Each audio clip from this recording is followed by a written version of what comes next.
Hello world. It's Saba here, and today is our very first Soul Journeys Insta-Live. So I'm really excited about this. Hello to everybody that's here already. Thank you so much for taking time out of your evening to be here and to join us as we journey on through this human experience together. So for anybody that doesn't know about me, I'm Saba. I'm a writer, artist, journalist and multi-passionate creator. And basically I'm just a human being that has been on this journey of like self-discovery, healing and inner transformation for the past 10 years or so. And I'm constantly learning from other people. I'm constantly being inspired by other people, and I 100% believe that we're an interconnected species and that together we have so much to learn from each other. Just going to give everybody a wave. So to tell you a little bit about Soul Journeys, because I believe that we are so connected as a species and that we can learn so much from each other, I've started this to basically inspire us all to live the lives of like joy and truth and happiness that we're here to live. So it's a series of live interviews basically, and I'm going to be having a different person on in each separate interview, just interviewing them about their life and their soul experience so far.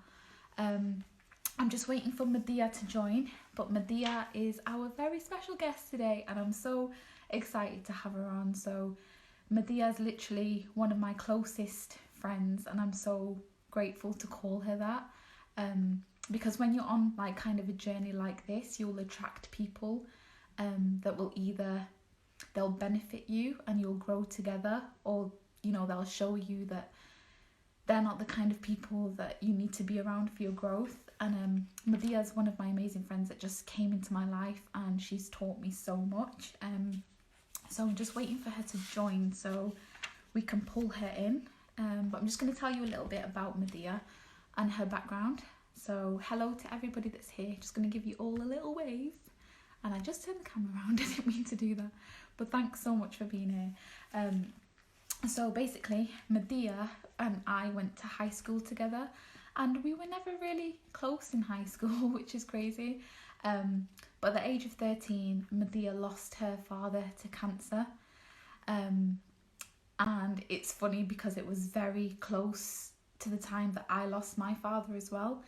So Madiha lost her father to cancer at the age of 13. And then she became a young carer to her mother. So literally for the last 15, 16, 17, no more than that, 19 years, she's been a carer to her mother, and she's an incredible human being.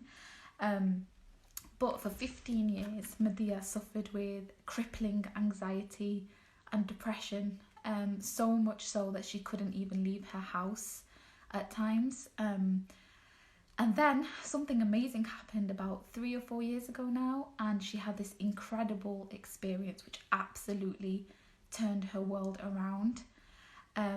And now, like, I'm so proud of her because now she's an award-winning motivational speaker, and there's so much that we can learn from her and her story. So I'm going to bring her on. Madiha, I know you're here, so you need to request to be in my video, and then we can bring you in. So send me a request when you're ready. Hello everybody, thank you for being here. Where's she gone? Madiha. Let's see. 1 second, go live with Madiha. There we are. Wait for it to connect.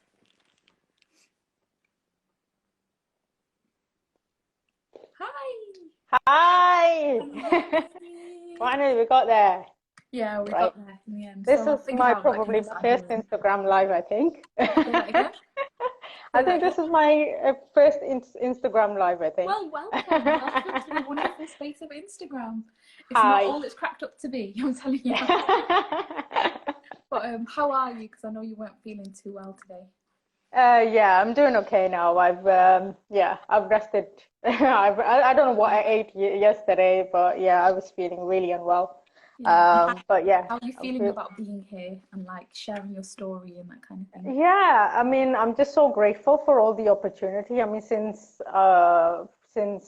past 4 years, my life's just been incredible, and I'm sharing my story to so many people. Yeah. It's just amazing, and I'm grateful for you to giving me the opportunity No, to share my the story. pleasure's all mine. The pleasure's all mine. So we became friends again, maybe about 3 years ago, soon after you had this experience that we're going to tell people about Yeah, this time. it was all meant to be, right? I know, exactly. I'm so grateful. I'm so grateful that you're in my life, Yeah, So yeah. let's get straight into it. So tell us a little bit about your childhood and what your upbringing was like and your experience as a child. Right. So I was born in Pakistan. So as you know, life in Pakistan is extremely it's difficult if you don't have money. So we didn't have any money. Yeah. And up until the age of 3, me, my mom, and dad lived with my grandma. My granddad actually passed away when I was 6 months old, and I've never actually met my grandparents from my dad's side of the family. Yeah, my dad moved to the UK when I was 3, so to create a better life for us. While he was here, life was incredibly hard in Pakistan because my mom had hepatitis C attack.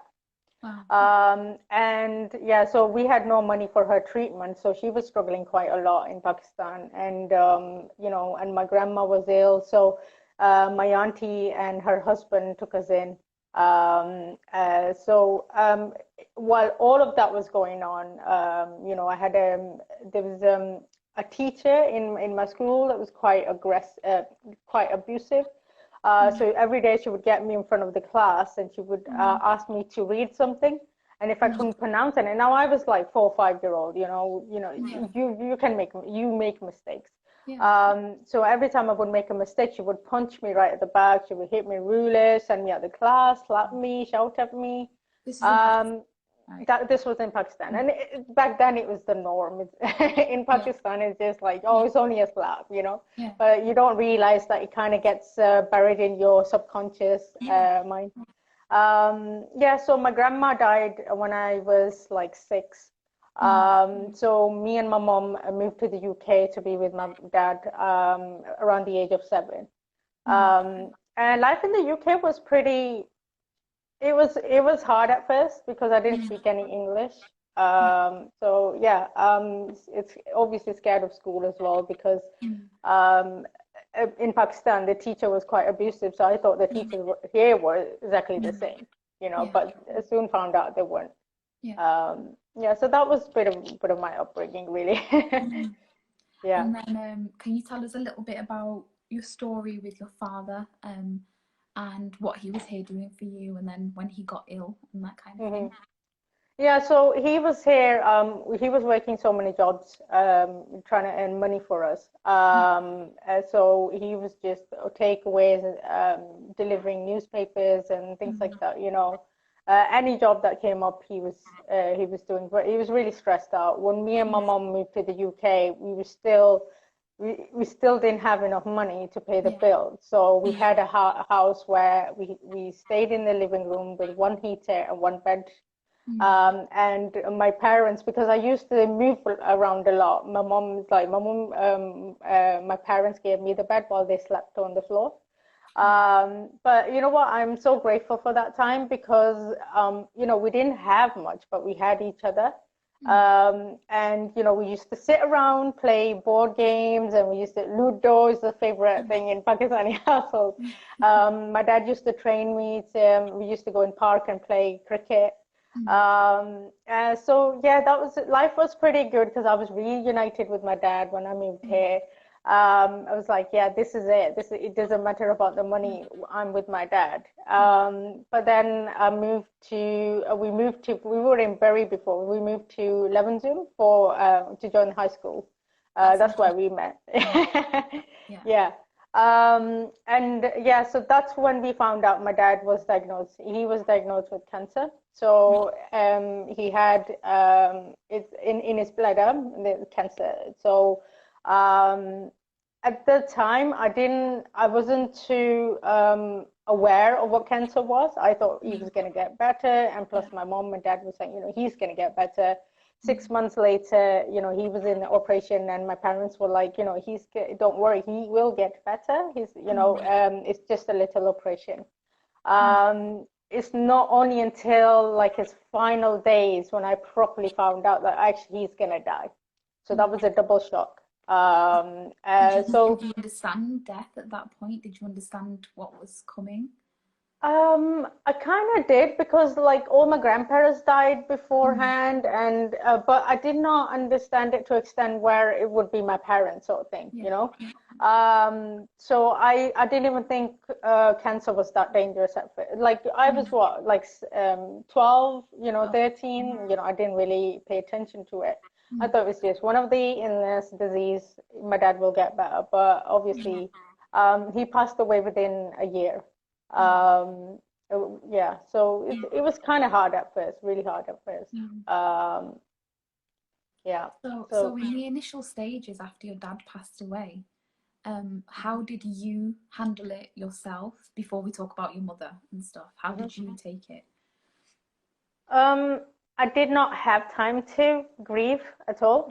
I thought, obviously, it was like the rug was like pulled under my feet when I found out that he's gonna die. So I literally found out like a couple of days before he actually died. So I was like, I was in shock. I was numb at first when he passed away. I did not cry. I just, like in Pakistani and all of the cultures, when someone dies and all of the family gather and, they pay respects and everything. Everyone was around and I was just laughing and joking. I was just, making jokes with people, making them laugh and serving them drinks. It didn't really hit me until when everybody left. That's when it really hit me. And it was a pain that I've obviously never felt before. Obviously you felt it, you losing your dad, but it's that's how it was really. And then obviously like pretty much straight after your dad passed away, your mum became like severely ill, right? Can you tell us a bit about that and your journey of like becoming a young carer to her at the age of 13? So after my dad passed away, within 6-7 months, my mom had a severe rheumatoid arthritis attack.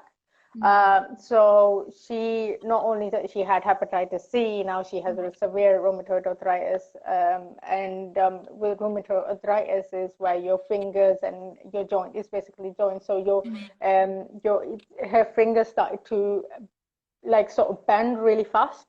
Doctors were really, really worried because it was happening at a rapid pace. So I think it took my dad's death took its toll on her. And so she was completely bedbound for several months at first. She could not move, and obviously she was hit with depression. So I was, at the age of 14, I had to become her I was a young carer, and I don't have any siblings. So it was like losing my dad, and then my mom fell ill, and then it was like, it was like I was living in hell. That's what it felt like. Yeah. Well, to know that you're here today and you made it through all of that is just amazing. So I don't want to go too deep. I don't want to like bring up too much for you, but what was your life like as a young carer? Like, what was your day to day? How did you handle school, while also trying to grieve your father as well? How was that experience for you? Yeah, it was quite. It was really difficult because I was in and out of school. For 2 years, I did not attend school at all. My friend here knows. Sorry. So I did not attend school for 2 years. It was life was really difficult. So while my mom was bedbound, I had to just learn how to care for someone. At that age of 14.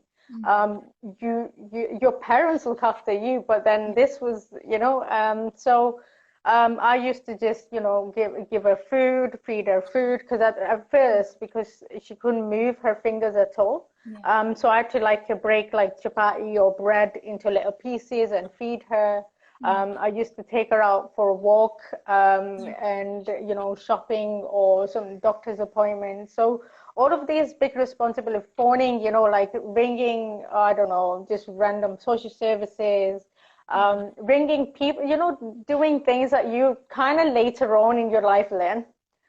Which I'm kind of to extent really grateful for that, because I know how to do things, whereas people are still they may not know at the early age, they learn at later age. Now I know that how to do things, how to live life basically.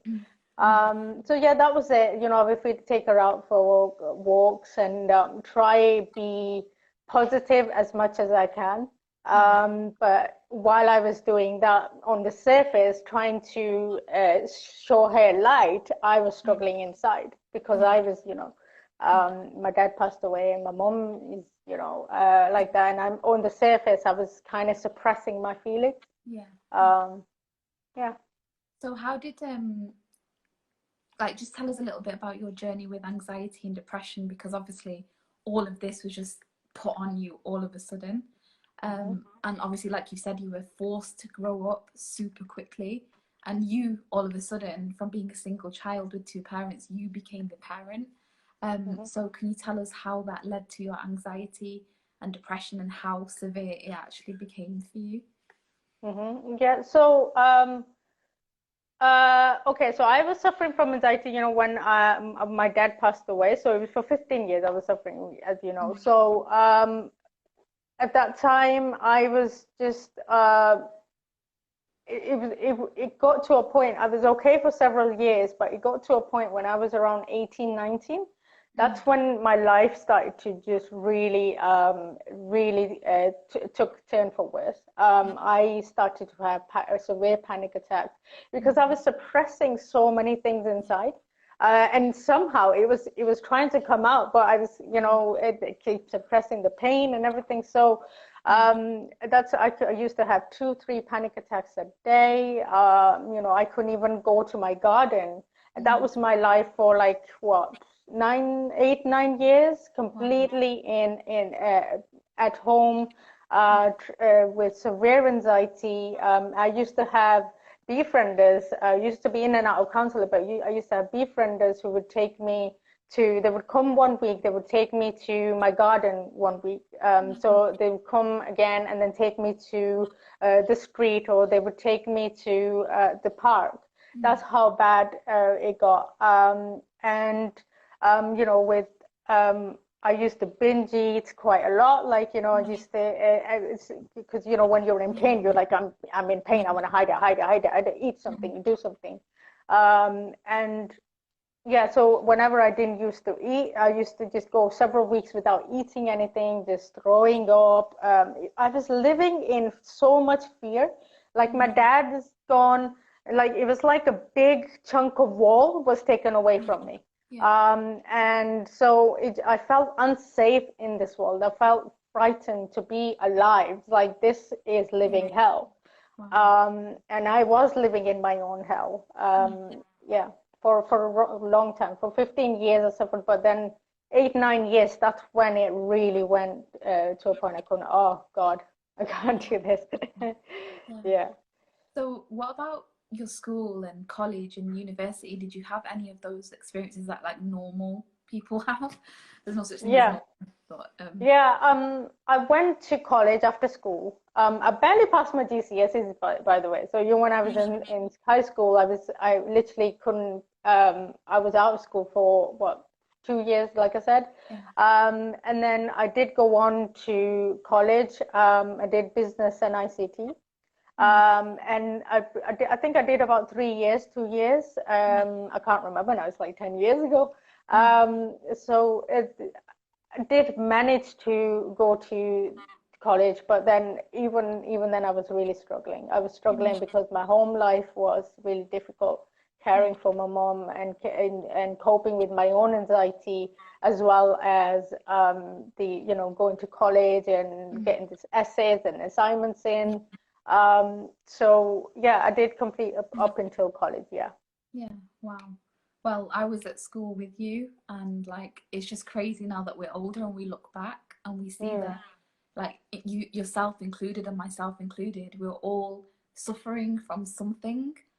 So many of us, but we didn't know. Like, we weren't even aware of what other people were going through. So I commend you so much for how far you've come, which we're going to get onto in a second. So obviously I've been telling everybody about this incredible experience that you had. So obviously your anxiety reached like its peak, I guess, where you couldn't even leave your house, you couldn't even leave to go to your garden, and every day you were like living in constant fear. So please enlighten us. What happened that changed your life completely? Right. Okay. So, I try to sway away from this a little bit because the views on this is a little bit, 50-50. But there's no way I can, because it changed my life overnight. I just tell anybody that's watching now, just keep an open mind and know that Madiha is a living, breathing example of what she experienced, and it's her story, and none of us can take that away from her. So yeah, feel free to go ahead. Yeah. Okay, so basically, 4 years ago, I was laying on my bed. So I had what they call an out-of-body experience. Now, I was almost an atheist up until this point. I did not believe in anything. I didn't. I thought, if God was real, why would He make me suffer? Anyway, so I was laying in my bed. Nothing was going on. Actually, I was calm that day. It was surprising.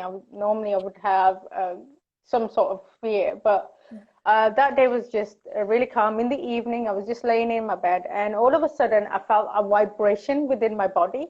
Now, it's not a it wasn't like I was shaking. It was like that's the best way I can describe it. It's like, how do you describe it? And I ended up in this while I was experiencing that. It was really frightening. It was like my, I don't know, the way I describe it. It's like my soul is shaking. And all of a sudden I ended up in this place where everything was completely white. And within the white light, there was beams of light. And from my understanding, there were souls standing there without any physical appearance. And as I went up to one light, it turned around and turned into the face of my dad. He just smiled and he said, "Everything is okay. Don't worry." And while I was in that state or place, I just felt like I was home. This is where I'm originally from, and I felt the unconditional love of something bigger than myself. It was I've never actually felt that sort of level of love in my entire life, my physical life. And it was just like I was safe. There was nothing, like, it was joy, happiness, and it was like I was accepted just for being a soul that I am. I was just there. There's no judgment. There's nothing that was like judge, or you're black, you're white, your religion, you're Christian. So there was no judgment. Complete, like, on a same level, on a soul level. It's I can't describe how much the unconditional love was. It's something I've never felt before. Anyway, so when I opened my eyes, I remember from my right leg to top of my head, my body was like slightly vibrating. And then for a couple of seconds, like a whole of my body was vibrating, and I was like, I could not believe what had happened. It never happened to me, and like something like this is like so hard to explain. And it was just. Did you think you'd gone crazy for a second? I thought I was going crazy. I thought this was something else, maybe some other disorder or some this and that or the other. So for a week, I was just completely. I was just like so frightened. I was terrified. At the same time, I felt kind of blissful. it's really weird it was really weird week, and I didn't tell anyone because I thought they would think that I've gone crazy. Yeah. So yeah, a week later, me just being terrified of what just happened. A week later, same thing happened. This time I didn't feel the vibration within my body, but I ended up in the same place again. It was the middle of the night, so I ended up in the same place again. And I just felt like the bubble of some sort of energy, I don't know, something around me that it just felt like it was just wrapped around me, like it was, I don't know how to explain it. Like I said, the unconditional love, it's just pure love and light.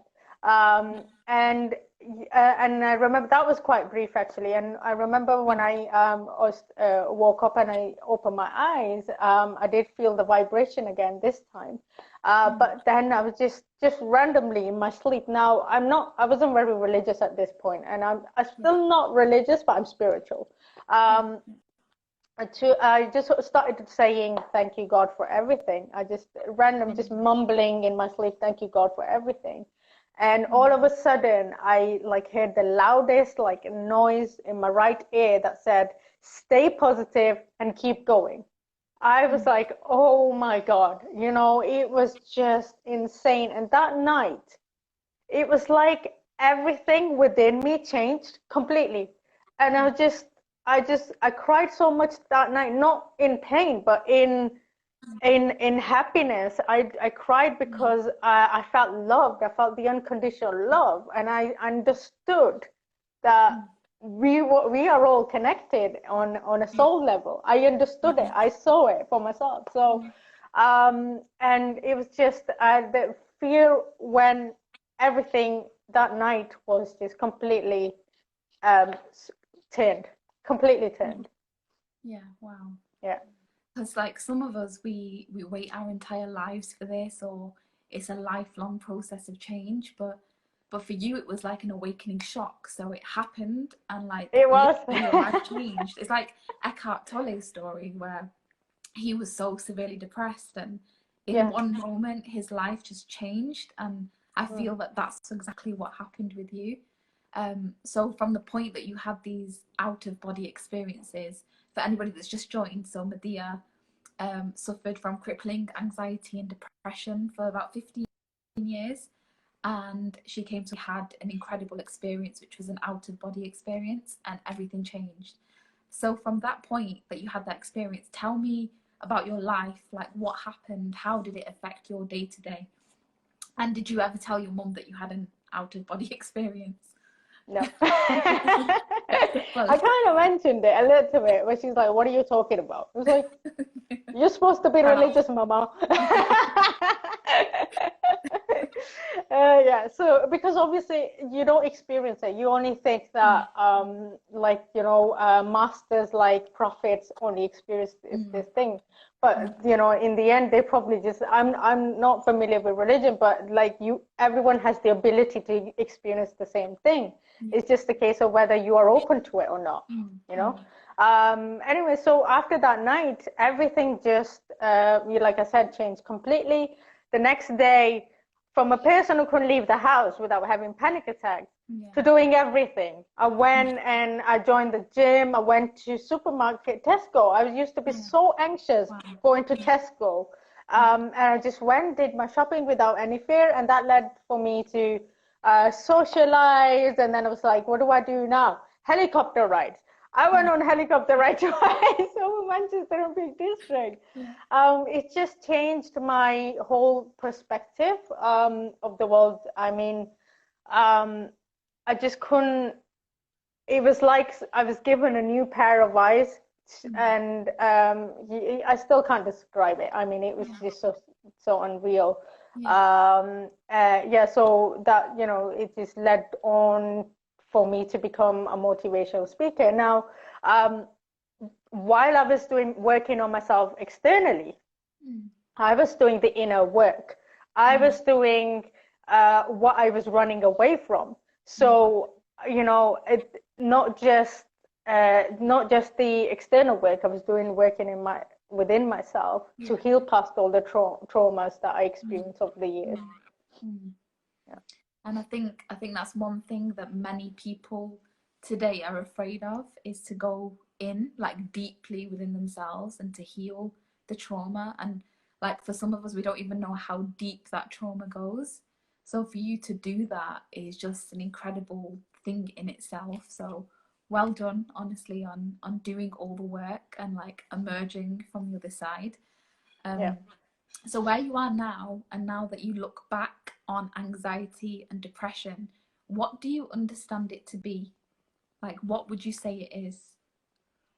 Anxiety and depression, I think it's just people are living in fear most of the time, because it is fear, right? But to me is always been, now from my understanding, I think it's people that haven't, they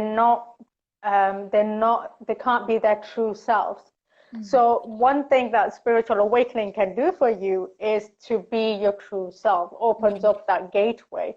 Like I said, even with a lot of people who suffer from anxiety, they have a lot of traumatic experiences. Even if you don't have a major traumatic experience, you have a conditioning, you have beliefs, and everything that you're going through, heartbreak, getting bullied, is a trauma itself. You know, so it gets buried in your subconscious mind, it gets buried within. So while I was just, like I say, I was doing the inner work, I would literally just sit by myself. I didn't have any help from anyone, didn't tell anyone what I was doing. It was like I was just I was just guided in that direction to heal it, you know. And a lot of people, when they have trauma, they run away from feeling it. So that's when the anxiety is basically just like an alarm saying there's something you need to heal, there's something you need to heal, look at this, look at this, look at this, and we avoid it. We go and we watch, I don't know, binge watch Netflix all day long, suppress the pain. We go night outs, clubbing, so just to suppress the pain. So you know, I can tell you a bit like how I healed. Maybe it would help people. So basically, I would sit in my room every single day. I made this my practice. Every single day, I would sit in my room and ask myself two questions. How are you feeling today? Are you okay? Now, when I started to ask these questions, everything that I suppressed for more than 15 years and more came up for me to heal. It was like an onion. I was peeling an onion one by one to get into the core and fully release it. It wasn't like, okay, I'm gonna sit here, this trauma about my dad's coming up. I would feel it fully to the core of it, to the core, really. And most people, when they feel it, nope, I'm gonna suppress it. So I was like, you know what, what's the worst going to happen? I'm just going to allow this thing to happen. I'm just going to allow all the emotions. I'm just going to allow the pain. I'm going to allow everything in. And once I started doing that, the more, I would say, it was like peel anger, peeling sadness, peeling grief, and then get into the core, releasing it. And it wasn't like, okay, one onion, one part of the trauma was losing my dad and, you know, everything that was, and then another onion. There wasn't one onion. It was like a couple of onions. So it's like one by one. It was like, which onion am I going to peel today, universe? So it's basically, you know, it got to a point where I was sitting by myself, like, okay, today I was consciously, I remember, I don't know if you're okay for time. I remember my friend asked me to go play tennis. And I was like, okay, cool. That day, I was on the floor, rolling, crying, releasing like the trauma of whatever I was holding back. I was like, okay, I'll join you. I went and played tennis, came back and started, you know, opening up the trauma again. It was that easy. It became like an easy thing. And It's something that you still do every day today? Yeah, I do this every day. Even with something going on, it's like whenever something's arising for you, feel the emotions of it fully. So that's what I do. If I feel sad or if I feel sometimes numb, Yeah. which I have been feeling for past like for a while. Yeah. I kind of realized like because I'm doing so many of these things like going on stages and motivational speaking, I'm not having that time to sit and bring up whatever I've experienced that day. So recently, because of this lockdown, I started doing that again. So I've just, I would try, and if I'm feeling sad, I would make myself, okay, why am I sad? Okay, this is the reason. What is the emotion behind it? And if I'm feeling, I feel like I need to cry, I will make myself cry, to release it. Because releasing, if you're crying, anger, it's a release of an emotion, and that's what we need to be doing. Yeah. So I think going back to your question, I think a lot of people suffer from anxiety because they're either running away from their life or they're not being true to themselves. They're on a superficial, but on a soul level, you have to be real, So they struggle with a lot of anxiety, and it's just like an alarm bell. And whenever you're experiencing it, just go within and heal whatever you need to heal. But it's a tough road, but you can do it. Yeah, it's very tough because I've personally suffered from it as well. And one thing I'd just like to add to that is that a major word that you've used throughout this entire interview so far is the word fear. And I think that anxiety and depression is just another form of fear, and people are afraid to face themselves and to face the trauma. But you are a living example of somebody that has faced it and continues to face it and continues to heal, and now you are thriving. So congratulations on winning your award on being the best female inspirational person, which makes you an award-winning motivational speaker. So tell us. I know. I can't get over it. I told you it would happen. I told you. So tell us a little bit about your journey with motivational speaking, and how it felt the day that you won that award. Right. So once I was done healing for past 2 years. That was my work. I was just internally healing. When I got to a point where, okay, I have all this traumatic life experiences. How do I help people? What do I do? Universe, give me a sign. What do I do? So I was like, I didn't know how to do it. I did not know how to help people. So as you know, everything has this timing, and there's always perfect timing. And whether you call it universe, God, or everything, divine timing, there's always timing to everything. So I was, one of my friends, we were at a meeting and we were stood outside a building, and she was talking about public speaking, because she's an actress and she wanted to go on stages because she feels like anxiety on stages. And I was like, okay, so what is public speaking? I thought public speaking is just something you do in a conference, not like an actual thing going on stages. And later on I discovered Tony Robbins. So while we were talking about public speaking, these two guys came out of the building talking about public speaking. I was like, is this a sign or what? And they happened to be teaching public speaking. So I joined the course, and then I just dived into public speaking, and then that just led on for me to become a motivational speaker. So now I go on stages in front of hundreds of people, sharing my stories, sharing love, positivity, and hope. And then I was nominated for the Best Female Inspirational Person Award on back of that, and as you know, went to win it. And it was, I could not believe it at first. I thought when they said you were nominated for this award, I was like, have you got the right person? Are you sure? I'm still one of those people. It's like, is this really happening to me? Is this life really happening? Believe it. I know, it was just incredible. See, the way I say it is that once you clear out all the trash, the doors open up. So when I won it was like, went from my seat, bouncing onto the stage, and I went, boom. It like, because I'm normally very energetic. Yeah. So, and then on the night I was, the host was like, we agreed that I was gonna give a live talk. Mm. So I won the award. He said, "You won the award. You might as well go on stage and give your live talk now."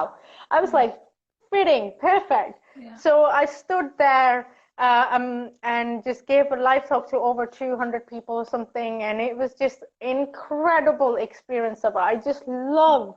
It was like I've just kind of found my passion in just going onto stage. I just love standing in front of people, and everyone was just completely quiet. And anybody that's joined, by the way, this is a girl that suffered from severe anxiety and depression for 15 years and couldn't even leave her house. And now she gets on stages and speaks to hundreds and hundreds of people and motivates them to live fuller, happier lives. That's just, it's incredible. It's incredible. So well done. Thank you. Yeah, thank you. Yeah, did you want to add anything to that? No, that's it, really. That's it. Yeah, Ernal saying the room was still when you spoke. Yeah. I've seen the video and it's like everybody's chatting, they've got their glasses, and then you start speaking and still there's a bit of noise, but as soon as you get into it, the room is silent, and that's amazing. Yeah. That's like divine. Yeah. I believe that's divine, and that is what you're here to do. So I wish you every single success on this journey. And I think you're already successful, because success is happiness, and your life is now happy, where once upon a time it wasn't. So that's just amazing. Amazing.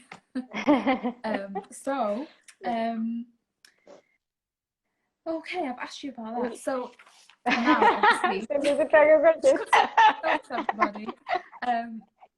So obviously, now that you're on this path of healing, of experiencing joy and love and freedom, are there like 5 people or books or pieces of content that like really inspire you every day and that you could recommend to other people? Oh, so many. If you ask, the 2 of the most amazing books that I've read, actually you recommended it to me after the experience. I didn't used to read books, but 2. One was Conversation with God by Neil Donald Wells. And the other one was Dying to Be Me by Anita Moorjani. Amazing books. And also motivational speakers like Les Brown's, Tony Robbins, Wayne Dyer. Wayne Dyer is like another amazing one. Oprah. Like there's so many people out there. You just have to tap into them. You know, if you even go on YouTube and type in motivational speakers, they're everywhere. So these are the people that kind of helped me over the last years, because I've never actually heard of them before and didn't hear about them at all. So afterwards, I got sort of into a routine of motivational speakers, and then meditating, doing yoga. Yoga is another great thing. Just like, and also walk in nature is very important.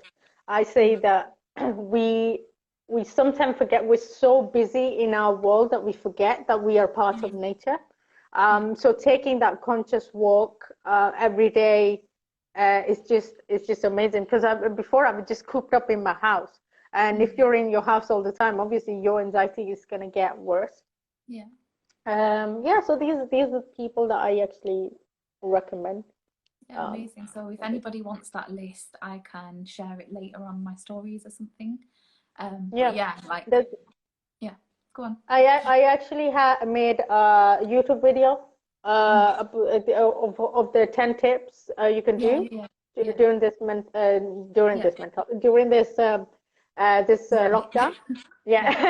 That was my next question, actually. So okay, I've said it now. That's fine. Go on. So you can ask me that question then. Okay, I'll ask you the question. Let's go with it. So what advice would you give to somebody that's struggling, like really struggling with this quarantine period that we're going through right now? Right. Okay. So basically what I just said, meditation and yoga, and the 10 tips. Like I said, I just created a video on YouTube, 10 things that you can do to help improve your mental health. And my YouTube is Mad's Corner, MADZ Corner. So if you go there and you check it out, the list will help you out. But main thing is meditation and yoga. You know, that really helps. And motivational, listen to motivational speakers like Les Brown, Tony Robbins, or, you know, Wayne Dyer. Yeah. Hmm. Do you ever find yourself like slipping back into anxiety? Like, I do. I don't feel much fear, but I do feel sometimes when I do, it's just a natural, just a natural anxiety, just a normal anxiety, not the anxiety that I used to be, you know. So it's not that bad, but I do sometimes get periods where I hate depression. So, you know, even motivators get depression. yeah, So, of course. so I, you know, so the most important thing is over the years, I gathered tools. So I know what I'm doing now. So I know when I've hit depression, okay, this is an opportunity for me to pause and reflect on what is going on around me. Yeah. And then I just use the tools, like I said, meditation, yoga, and knowing that everything in life, that's another thing that I realized. Everything in life always passes. So the good times passes and the bad times passes. Yeah. So whenever I slip into depression, it's not for very long, and I consciously go into it rather than fighting against it. I could go into it. It's like, okay, I'm feeling depressed. Why am I feeling depressed? What emotion is behind it? What I need to heal. So that is the three things that I asked myself. And it was like, go into it. Okay, this is it. This is it. This is it. After a week of doing that, like I said, the internal work, I come back and I was like energetic again. I'm doing things again. I'm like, you've seen me, right? And so, you know, it was like 1 week. It's like, Madiha's depressed. How are you this week? I've sorted it out now. I'm doing it. But that's I it, love right? doing that. That's life though. We go up and down, up and down. And Yeah, I think yeah, social media, because it's a highlight reel of people's lives, has made yeah, us believe that everybody is up 100% of the time. But yeah, no, like yeah, when you're on this healing journey, you are up and you are down and you are up and you are down.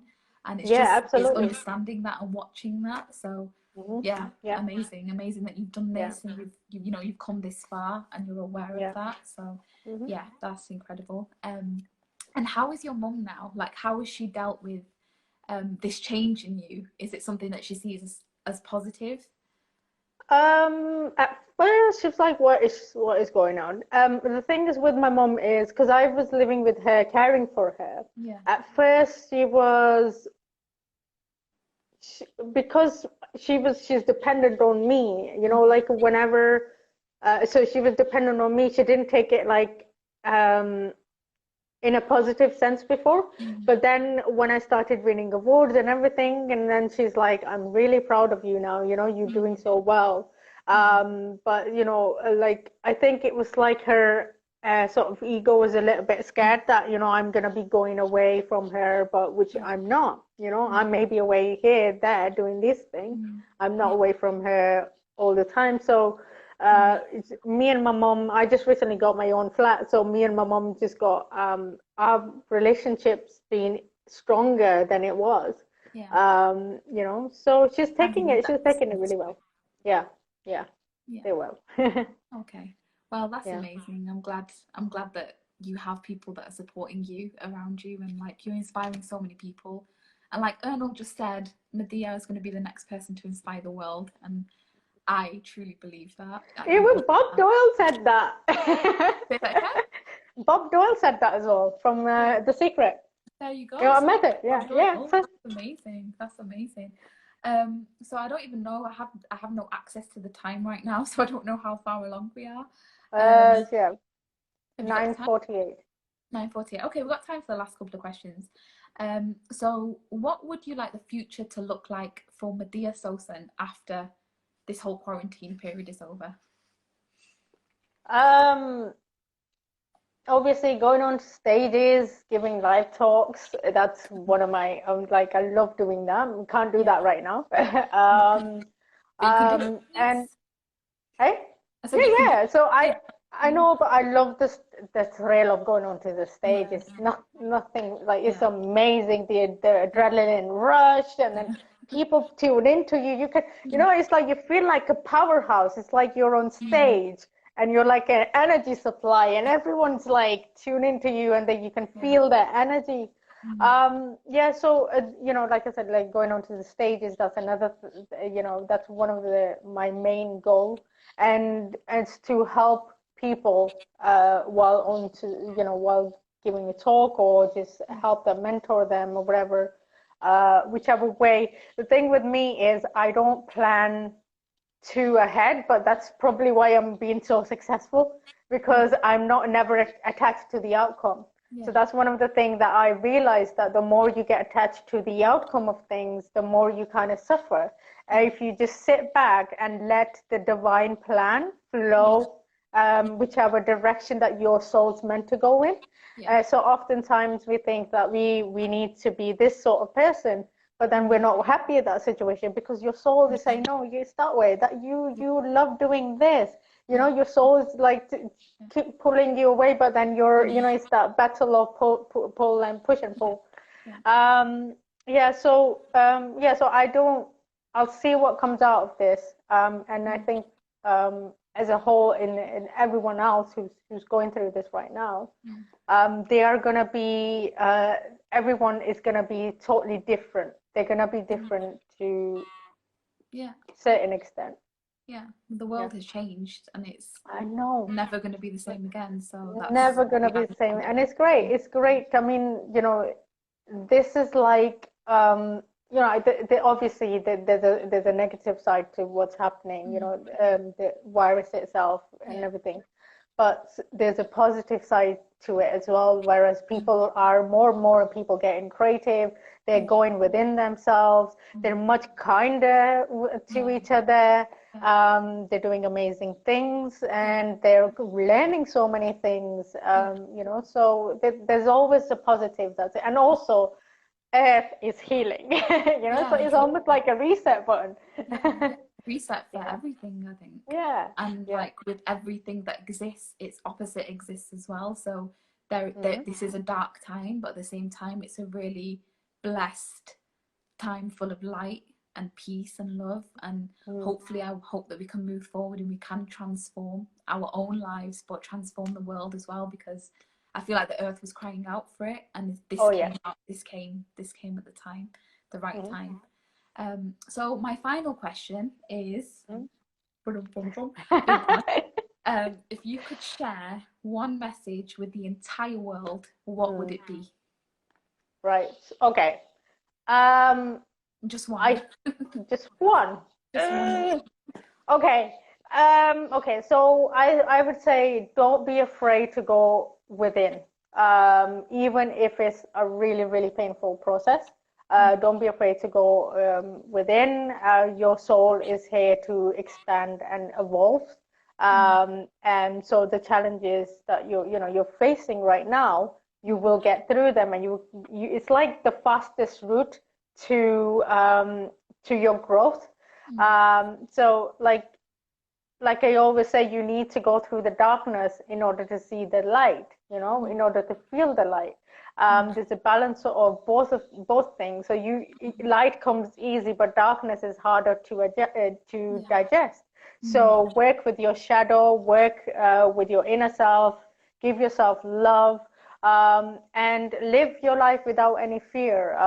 And you know, everything will start to flow for you. The universe will land you opportunities and people who will take you to the next level. Yeah, I 100% agree with that. Thank you so much. So thank you, firstly, just for being so open and sharing your story and all the dark times, and obviously all the amazing light that has come out of it. Thank you for inspiring so many of us. Thank you for being brave and courageous, and, you know, stepping on stages and motivating people to live better lives. And I wish you all the best, and I love you so much. Thank you. And I'm so glad you were my first Soul Journeys interviewee. And thank you once again.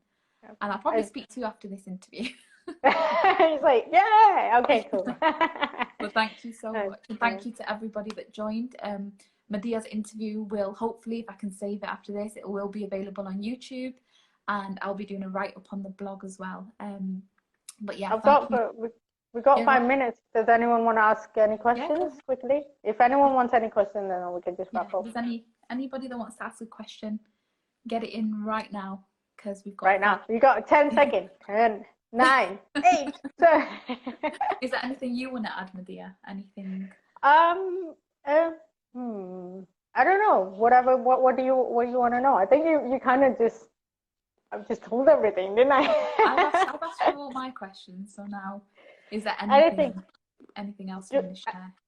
anything that I would Oh want yeah, to you share. can share your YouTube and your where people can find you and that kind of thing, and if they want to book Yes. you, where to email. Yeah, so I have my very own website as well. So my website is www.madihasosan.com. And I have a YouTube channel, Mad's Corner, MADZ Corner, as in standing in a corner. I love saying it. Yeah, so you can find me on Facebook, Madiha Sosan, and obviously Instagram, Madiha Sosan. So get in touch with me if you're going through hard times. I'm sure we can come to, I can help you out in some way. Yeah. Please follow Madiha's Instagram as well, where she shares a lot of amazing content.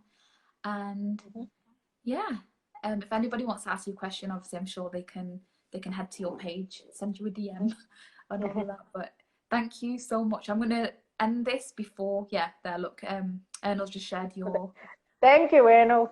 there's MadihaSosan.com, so head there, everybody, and book this girl for your speaking gigs to motivate people, because I'm sure she'll be going global very soon. So hopefully. Thank you again, Madiha, so much, and thank you to everyone here. Sending you lots of love, light, and peace, and see you soon. Okay, bye. Thank you for having me. Thank you. Bye, everybody. Bye bye.